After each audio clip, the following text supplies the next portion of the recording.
ফাদিল হল গোপন ৰহস্য ফাদিল হল মুখ্যমন্ত্ৰীৰ বন্ধু বান্ধৱীসকল নতুন এটা ভিডিঅ'লৈ আপোনালোকক আটাইকে স্বাগতম জনাইছোঁ আৰু এটা বিগ ব্ৰেকিং নিউজ এই বিগ ব্ৰেকিং নিউজটো মই কিন্তু নিজে বনাই কোৱা কথা নহয় দেই আৰু কোনে কৈছে কি কৈছে মই সকলোখিনি ক'ম আপোনালোকে গম পাই নহয় যোৱা এই ইলেকশ্যনত কোনো এঠাইতে বিজেপি হৰাৰ ৰেকৰ্ড নাই আৰু এই বিজেপিৰ হৰাৰ ৰেকৰ্ড যে নাই কিয় নাই ইয়াত এটা ডাঙৰ ৰহস্য সোমাই আছে আৰু এই ডাঙৰ ৰহস্য ফাদিল হল আৰু ফাদিল কৰিছে কোনে জানেনে তেওঁলোকৰ নিজৰ ভিতৰৰে এজন সক্য কৰ্মীয়ে আৰু এই কৰ্মীজনে কিন্তু এটাও মিছা কথা তেওঁলোকৰ নকয় তেওঁ হ'ব পাৰে বিজেপি কিন্তু তেওঁ কেতিয়াও নকয় সঘন অহা যোৱা চলি থাকে সেই বিজেপি অফিচৰ সৈতে বা তেওঁলোকৰ মানে বিষয়াসকলৰ লগত গতিকে তেওঁ প্ৰতিটো খবৰ পায় আৰু তেওঁ প্ৰতিটো কথা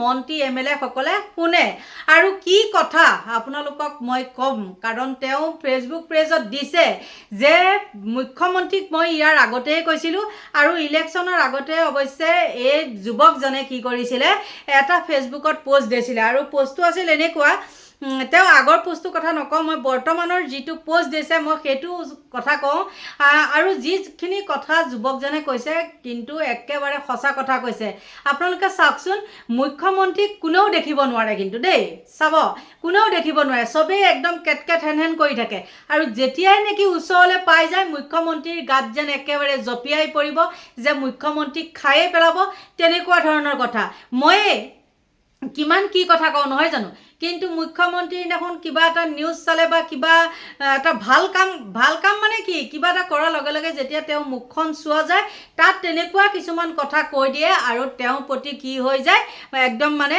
মন মুহি যায় গতিকে বন্ধু বান্ধৱীসকল আজি আপোনালোকক ক'বলৈ লৈছোঁ তেওঁ নিজ কৰ্মীয়ে তেওঁলোকৰ নিজৰ কৰ্মীয়ে মানে নিজ কৰ্মীয়ে তেওঁ কি মন্তব্য আগবঢ়াইছে প্ৰথম মন্তব্যটো হ'ল যে যোৱা 7 এপ্ৰিল 2026 মানে নিৰ্বাচনৰ আগতে লিখা মোৰ এই কথাবোৰ মিলিলেনে ৰাইজ মই যি ক'লোঁ আখৰে আখৰে মিলি গ'ল সঁচাকৈ কিন্তু মিলি গৈছিলে মই তেওঁক কমেণ্ট কৰিছোঁ আৰু কৈছে যে সমালোচনা কৰিবই কিন্তু মামাক কোনেও একো কৰিব নোৱাৰে বা মামাক চুব নোৱাৰে মামাৰ লগত বহুত শক্তিশালী বস্তু আছে যাদু মন্ত্ৰ তন্ত্ৰ একোৱে চুব নোৱাৰে মামাক মানে মুখ্যমন্ত্ৰীক সেইবিলাক কোনোবাই যাদু মন্ত্ৰ কৰিও কিন্তু মুখ্যমন্ত্ৰীক একো কৰিব বোলে নোৱাৰে আৰু তেনেকুৱা কৰিবলৈ বহু লোক আহিছিলেও আৰু আহোঁতে এই যুৱকজনে কিন্তু বাধা প্ৰদান কৰিছিলে তাৰপিছত তেওঁ কৈছে যোৱা 7 এপ্ৰিলৰ দিনাই মই ক'লোঁ মামা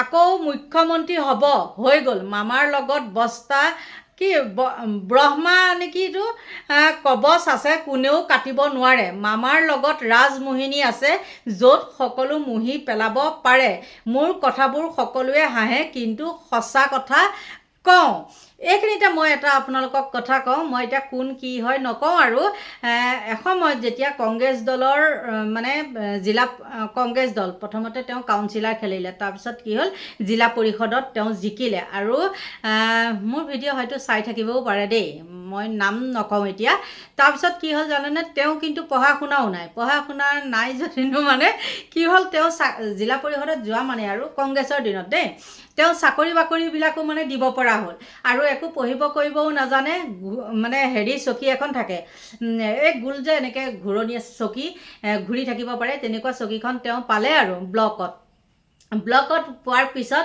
কোনোবাই কিবা ইংলিছতে দৰখাস্ত দিয়ে নহয় দৰখাস্তখন কিন্তু তেওঁ পঢ়িব কৰিব নাজানে এনেকৈ চাই পেলাই হৈ গ'ল হৈ যাব দিয়ক আপোনাৰ কামটো তেনেকৈ কৰি মানে টেটুগুৰিলৈকে ধাৰ কৰিলে আৰু বহুত কিবা কিবি আৰু মই এতিয়া মানে শ্বৰ্ট কৰিবলৈ বিচাৰিছোঁ তাৰপিছত কি হ'ল জানেনে ইমানেই টকা পইচা খালে চাকৰি দিম বুলি তাৰপিছত যেতিয়া চাকৰি দিব নোৱাৰে পইচাবিলাক ঘূৰাই বিচাৰে যদি মানে আপুনি একদম তেওঁক দেখিলে মানে কাটিম মাৰিম এনেকৈ থাকিব হা যেতিয়া আপোনাৰ ওচৰলৈ যাব তেতিয়া কিন্তু আপুনি একো কথাই তেওঁক ক'ব নোৱাৰে। হয়তো সেইটোৱে চাগে মুখ্যমন্ত্ৰীয়েও লৈছে। মুখ্যমন্ত্ৰীক ইমান সমালোচনা কৰে। মই আপোনালোকক এটা উদাহৰণহে দিলোঁ, কিন্তু মোৰ ভিডিঅ' হয়তো চাবও পাৰে নহয় জানো তেওঁলোকে, সেইকাৰণে মই সেইটো কথা কোৱা নাই বাৰু, আৰু নাম চাম কৈ দিয়া নাই, কোন হয় কোন জেগাৰ হয় কি হয় সেইটো মই কৈ দিয়া নাই। একেবাৰে কিন্তু মোৰ মানে কি বুলি ক'ম, একে অতি চিনাকি আৰু। গতিকে যিয়ে নহওক সেইটো হ'ল। তাৰপিছতে মোৰ কথাবোৰ সকলোৱে হাঁহে, কিন্তু সঁচা বুলি কয় বুলি যুৱকজনে কৈছে। এইবাৰ নিৰ্বাচনত মামাই সন্মুখত থাকি নেতৃত্ব দিছে, সকলো মামাই কৰিছে, সভাপতিৰ একো ভূমিকাই নাই, অকল টিকটৰ সময়ত চহীহে কৰিছে। আমি সকলোৱে গম পাওঁ যে বিজেপিৰ সভাপতিজনৰ, কেন্দ্ৰীয় সভাপতিজনৰ একো কামেই নাই, মানে দিলীপ শইকীয়াৰ একো কামেই নাই, মাত্ৰ চহীটোহে কৰি গৈছে। কিন্তু তেওঁলোকৰ নিজৰ বিষয়ববীয়াই সেই কথাটো কৈছে।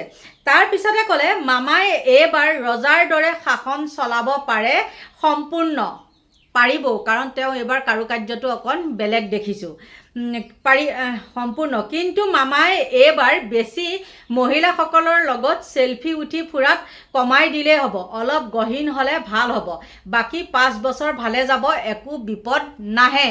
আৰু সেই যুৱকজনেও এইবিলাক কথা কিন্তু গম পায়, তেওঁ জ্যোতিষী নহয় কিন্তু দেই। তাৰপিছত এইবাৰ টিকট বিচৰা সকলোৱে অলপ হ'লেও তন্ত্ৰ মন্ত্ৰ কৰি গামোচা জাৰি নিছিল মামাক লগতে সভাপতি দিলীপ কাইক, মানে টিকট পাবলৈ এইবোৰ কৰিছিল। বিশেষতে মহিলা প্ৰাৰ্থী আৰু উজনিৰ পুৰুষসকলে কৰিছিল। ডিগবৈৰ পৰা এজন দিলীপ কাই গামোচা মই দেখি লগে লগে মেছেজ কৰি কৈ দিছোঁ গামোচাখন কান্ধৰ পৰা নমাই দিয়ক। লগে লগে দিলীপ কায়ে গুচাই চকীখনত থৈ দিছিল। মামাক বহুতে তেনেকৈয়ে দিছিল। মই সম্পূৰ্ণ নিৰ্বাচনৰ সময়ত বিজেপি অফিচত আছিলোঁ, দেখিছিলোঁ কিন্তু দেই, সকলো দেখি পাইছোঁ। মোক বিৰাগীটাই কৈ দিয়ে তেওঁ কিবা পোহে নেকি, তেনেকুৱা ধৰণৰ আৰু দেই। এইবাৰ মুঠতে ভাল জমিছিল, বাকীবোৰ পাছত এদিন আকৌ লিখিম। এইবাৰ নিৰ্বাচনত মোৰ যাদু বেছি চলিলে, মানে বিশ্বাস কৰক বা নকৰক এইটো 100 সঁচা কথা। আৰু মুখ্যমন্ত্ৰীৰ গাত কিন্তু আছে মোহিনী কবচ নে কি বুলি আছে। আৰু এইবিলাকৰ কাৰণে কি হৈছে, মুখ্যমন্ত্ৰী বাৰু জিকিল নেকি, আপোনালোকে একেবাৰে নুই কৰিব নোৱাৰে, কিন্তু একদম কৰিব লাগিবই 100%, নহ'লে তেওঁ ইমান সুন্দৰকৈ ক'ত কিমান কোন জিকিব, কোনটো দলত কোন জিকিব, সেইখিনি সকলোখিনি কৈ দিছে নহয় জানো। আৰু সেইবিলাকতো এইবিলাক দুই নম্বৰী নে কি আৰু, এইবিলাক কৰা মানুহেহে পাৰে নহয়নে। গতিকে সেই যুৱকজনৰ থামলেনখন মই এতিয়ালৈকে প্ৰস্তুত কৰা নাই, আৰু ভিডিঅ'টো দিলেতো প্ৰথমতে থামলেনখনেই আহিব নহয় জানো। আৰু তেওঁক সকলোৱে হয়তো চিনি পায়, তেওঁৰ লগত মোৰ মানে কি ছ'চিয়েল মিডিয়াতে চিনাকি, তাৰ বাদে মোৰ ফোন চোনৰ লগত ইমান ৰিলেশ্যন নাই। কেতিয়াবা কিবা হেৰি হ'লে তেতিয়া তেওঁৰ লগত মানে মেছেজ দিয়া দি হয়, কিন্তু তেওঁৰো সময় নাই, মোৰো সময় নাই। গতিকে আমি এটাই ভাবি পালোঁ, মানে যাদু মন্ত্ৰ এইবিলাক কবচ মবচ কৰি পেলায়ে মুখ্যমন্ত্ৰী আকৌ এইবাৰ দ্বিতীয়টো কাৰ্যকাল তেওঁ হাতত ল'লে চাগে, হয় নে নহয়। মানে মুখ্যমন্ত্ৰীয়ে মুখ্যমন্ত্ৰী পদটো লৈহে এৰিলে। তেওঁক যিমান গালি নাপাৰক কিয়, তেওঁ মানে কি হয়, মানুহে দেখাৰ লগে লগে তেওঁ ক'ব নোৱাৰা হৈ যায়, মানে তেওঁ ক'ব নোৱাৰা নহয়, মানুহবিলাকে ক'ব নোৱাৰা হৈ যায়। আৰু মাইকী মানুহবিলাকৰ কাৰণে কিন্তু মুখ্যমন্ত্ৰী অলপ বিপদ আছে, এই যুৱকজনে নিজেই ক'লে। গতিকে বন্ধু বান্ধৱীসকল, থামলেনখন চাই পেলাই আপোনালোকে কোনে এই যুৱকজনক চিনি পায় কমেণ্ট কৰিবলৈ নাপাহৰিব দেই। এতিয়া আপোনালোকৰ পৰা লৈছোঁ বিদায়, বাই বাই।